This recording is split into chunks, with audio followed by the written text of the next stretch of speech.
I'm going to take Titus O'Neil. Very nice. I personally think that with the proper direct, I actually think he would work best as a face. I think he's just got this natural likability to him. And I'm sorry, Clash of the Titus just always looks fucking dope to me. If you want to throw him in a tag team, that's fine, but I think he'd work fine as a singles wrestler. Maybe give him a really good manager or something. Very nice, very nice. All right, next pick for Monday Night Raw. Let's see here. We got,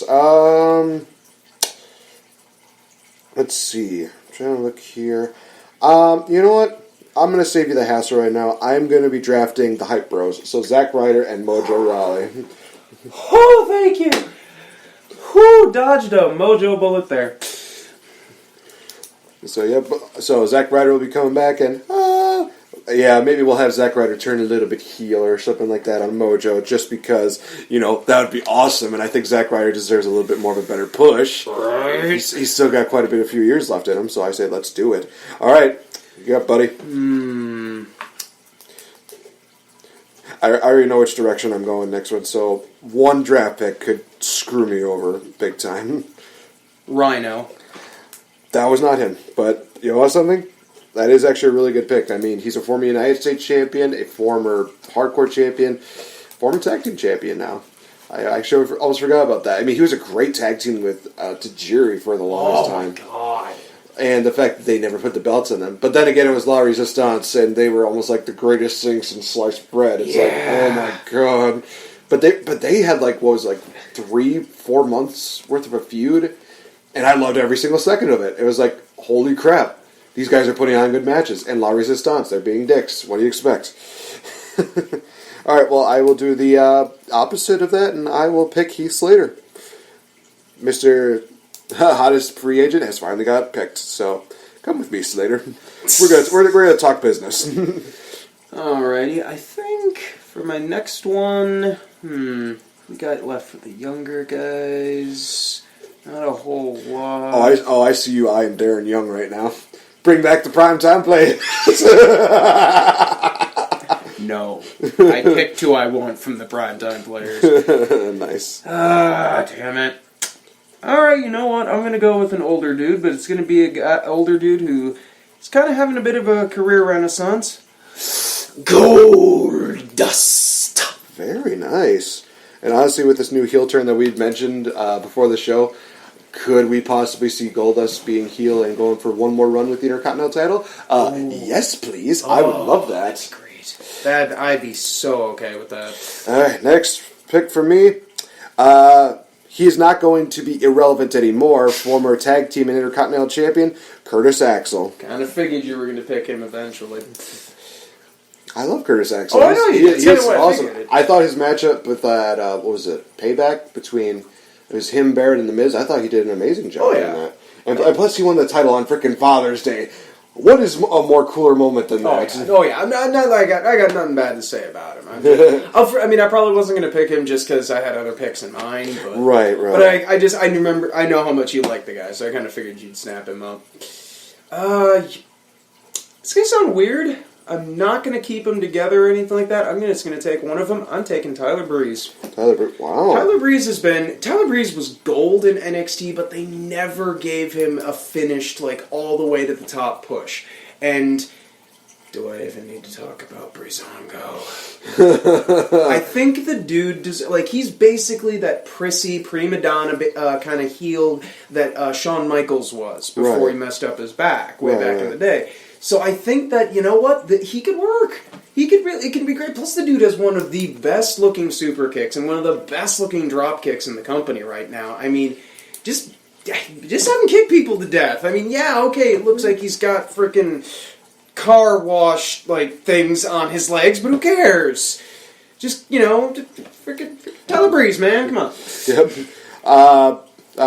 This next guy, I'm surprised that we have not even picked him this far.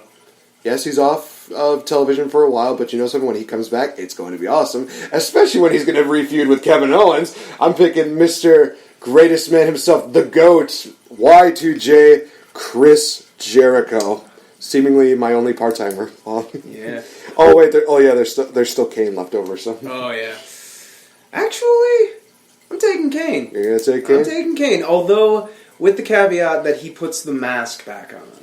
And not just the mask, I mean the original mask. And I would give him some time off to really get himself into shape so he could look like that fucking monster again. Damn, I'm totally for that. Next pick, I'm going to go with Jinder Mahal. Really? Uh-huh. Didn't see that coming. I feel like he has a lot of potential, especially nowadays. He's definitely really rejuvenated and really revitalized himself. I think there's a lot of potential behind him. So, did you keep the Bollywood boys with him? Oh, that's right. I could draft the Bollywood boys. No, I picked Jinder Mahal, so the Bollywood boys are still up in the air right now. And and honestly, I felt like maybe I was giving you like very little chances with the tag teams. I felt like I picked this team, this team, this team. There's still a few more teams left over, so probably let's leave those for Max right now. All right. Okay. Man, not a whole lot. We're getting down to the nitty gritty. We are. Ah, man. I mean, there's at least 3 teams left over and a couple of other free agents. I'm going to go with Aiden English, but I'm going to bring back the singing gimmick. I'm bringing back the singing gimmick. I honestly had a feeling that you were going to pick Aiden English. He is very talented. When that man used to sing, it was freaking hilarious, and he can really legitimately sing. Bring that shit back. All right, my next draft pick, Bo Dallas.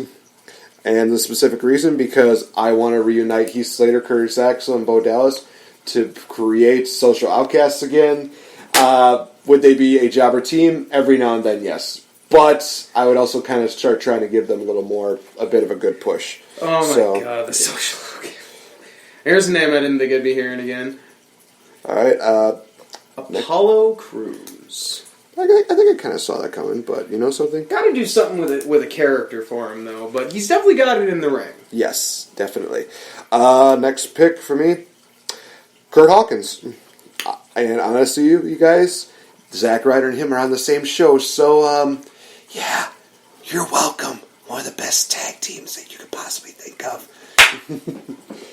Oh my god! Because I am dropping the gimmick that he has right now, where he's just getting beaten left and right, because there's no point in that. No, I mean, they don't even do that kind of shit with jobbers, really, ever. I mean, yeah, the jobbers will lose, but they won't incorporate that in full on into their character.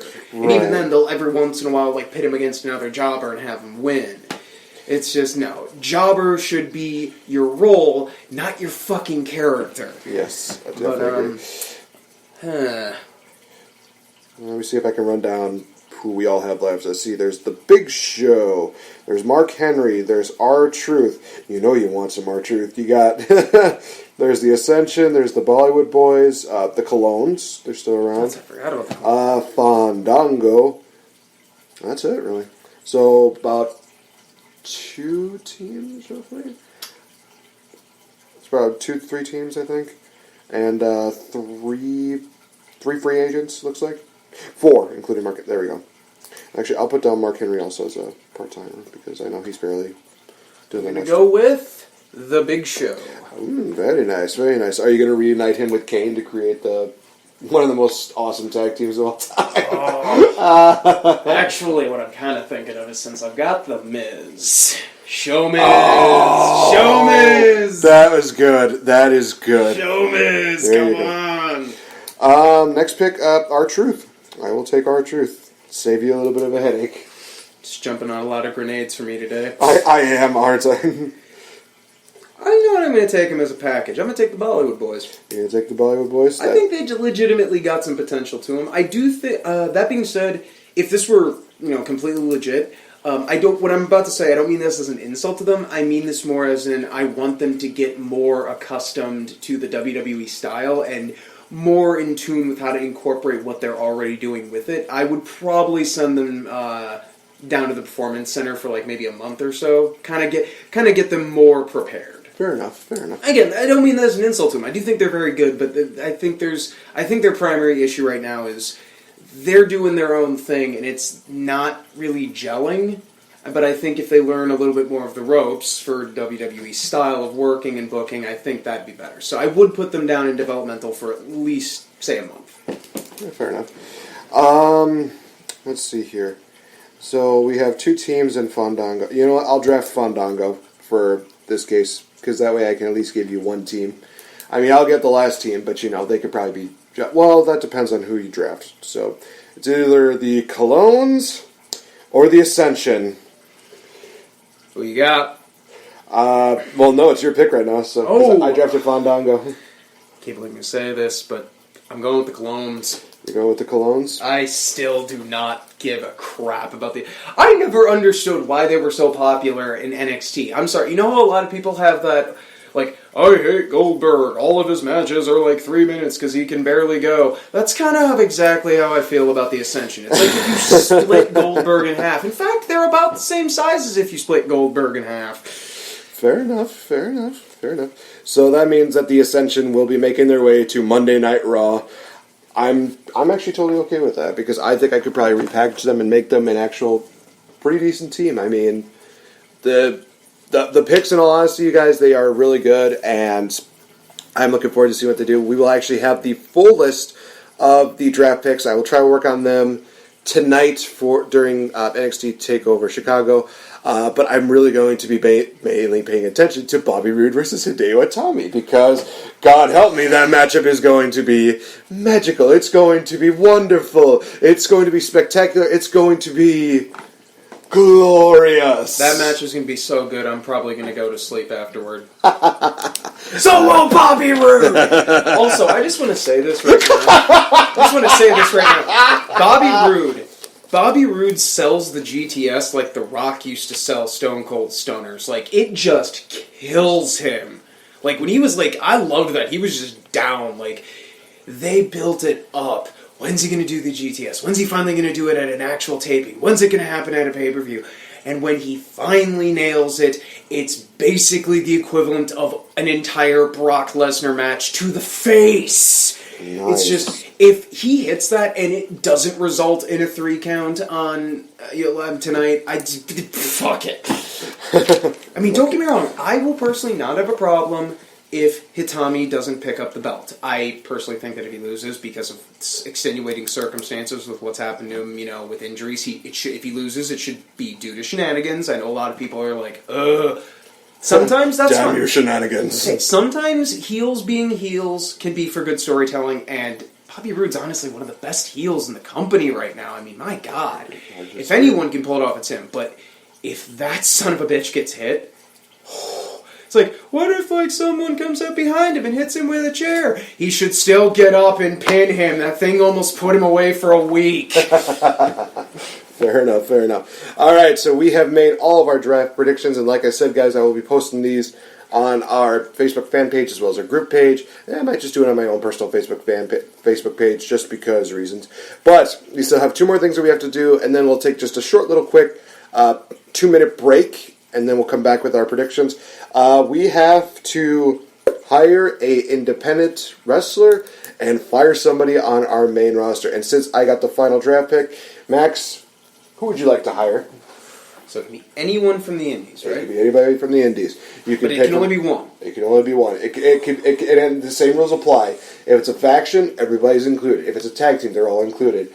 If it's a wrestler and they have a manager, they can be included as well. So, I mean, you could draft, one of the biggest guys who definitely could really make a difference in the company. I mean, Mil Muertes and Katrina. Well, actually, my hiring is going to be coming from Lucha Underground, or depending on how you want to look at things, because Mil Muertes is still part with, AAA and CMLL. Most of the people there are. Oh God, I'm picking between... The first person I considered was Willie Mack, a.k.a. The Mac, because, oh my God, I love that man. But I can't do that. I've got to go with Pentagon Jr. because he has zero miedo. Wow. I really hope I pronounced that correctly, because I know... Miedo is the word for zero is really close to the word for shit in Spanish. Oh, which also fits for Pentagon Jr. because 0 shits is how much he gives. Right. Would you go with the Pentagon Dark gimmick or his Pentagon? I just go with Pentagon Jr. Okay, fair enough. Honestly, just to save on confusion with a lot of mainstream audiences, I'd probably if this were real, I'd talk to him first, since just like the Masks names mean a lot down there. So I'd probably ask if it's okay if we dropped the junior part and just call him Pentagon. If not, Pentagon Jr. would be fine. Just, explain the history to the audience. I sure they could absorb it. But the firing, ooh. That's tough. Because you got a really good